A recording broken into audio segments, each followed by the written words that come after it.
Stay a while and listen. Right then, are we recording?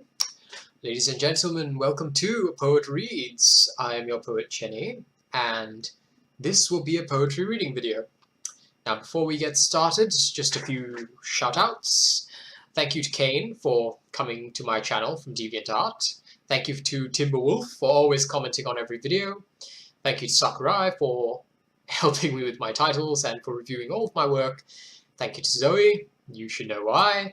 And of course, Angela for telling me my voice was sexy. Now this is going to be a poetry reading. Hopefully my voice is to your liking. And I will be doing the various poems that I posted on Tumblr. Most of these were also posted on Twitter, but they would have been changed to fit the 140 character limit. So these are the poems in their unedited form. And as you can already see, I don't have many notes on them. It's so sad that nobody likes me, but it's okay. I shall slowly influence more people. Now I'm just going to reduce the size of my webcam. And why is the lighting suddenly changed? I shall have to figure out a way to fix that.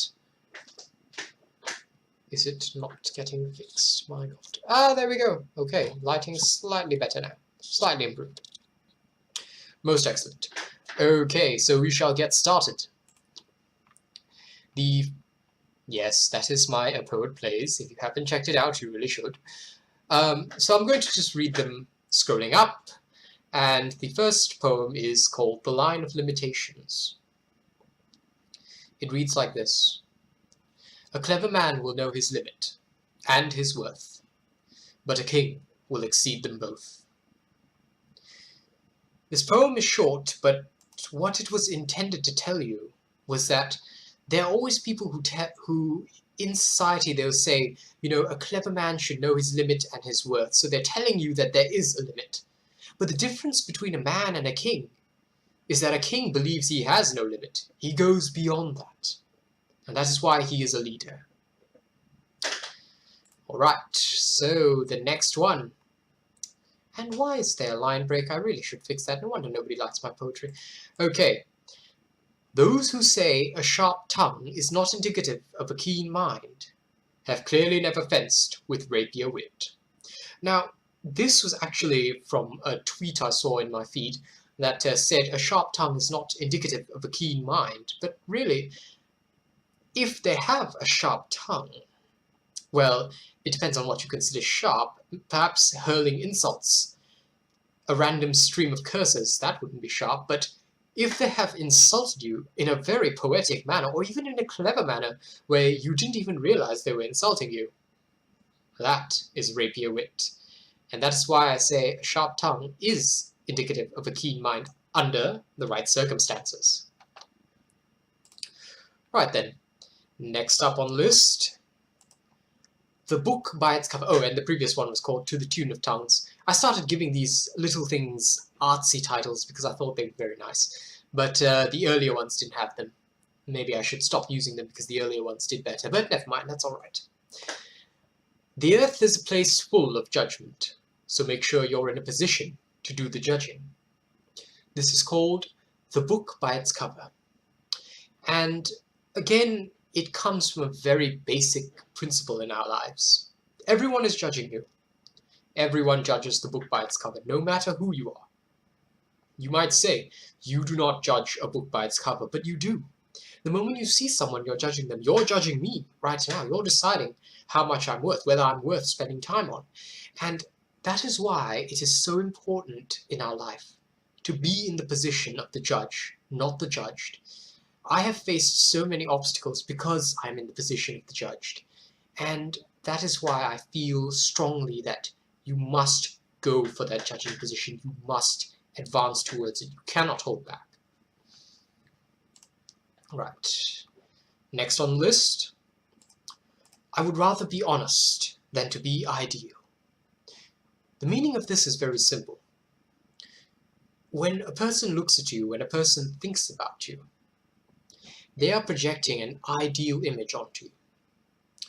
But if you start to cater to that, then you're living a lie. That's how you start living a lie. It's not because you told a lie. but because of what you project. So for me, I would much rather be honest. This is who I am.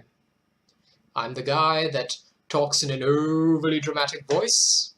I love masks. And I play video games. I play Neopets at the age of 26. This is who I am. I cannot live a lie. That would be terrible. Okay, and now finally these two got some notes. I think I'll actually try without a title and see what happens next. Maybe people will enjoy them more. But anyway, here it comes. Fear not the negativity that others bring, for you have the option of washing it off. They, on the other hand, may never escape their ways. The meaning is quite simple. It's not very interpretive, but why is this something important to be said? You see, a lot of people... actually, I should probably tell you the backstory of this one. I saw somebody writing a tweet like, I'll just cut you off for having the wrong energy. And I thought about it, and why? And I asked myself, why are you worried about the negativity that others bring? If they are bringing negativity to you, or if you are facing that negativity, then indeed you must also be negative. You must be exuding that negative vibration. So wash it off. Wash it off. But if you remain that way, then you will be one of those people. And they may never escape their ways. So think about it. And last but definitely not least, 10 notes, achievement. This one, the person who inspired this should very well know it, but here we go. Someone once asked me, how can you break the things you love? And I replied to them, with ease, because broken things are prettier. Everyone has a few flaws. Everyone has a few knocks and scratches. I myself have things in my life which I am not proud of, which I am very disappointed in. Everyone has those things. Something that is unbroken, however, something that is untarnished, indicates that that thing has never been tempered, never been tried, never been tested. Something that has been broken once and repaired has been tried and has been tested. And that means it is more reliable. That was my motivation behind that piece. Okay, that is all for the readings today. I know it's a bit of a short video, but these are the kind of snippets that I'm posting for now, while I'm getting used to this new, more rigorous schedule of both recording videos and trying to balance everything else. As I get more experienced with it, I will start writing those longer, nicer pieces. But for now, this is it, and I hope you enjoyed it. Okay, that's all from me. Please remember to subscribe to my channel, and like this video if you enjoyed it, if it entertained you. Are you not entertained? Well, no, it's probably not as entertaining because I'm just reading poetry, but I still hope you enjoyed it. I shall see you next time on A Poet Reads and on A Poet Plays. In fact, I'm actually going to record that video right now. And stop recording for once.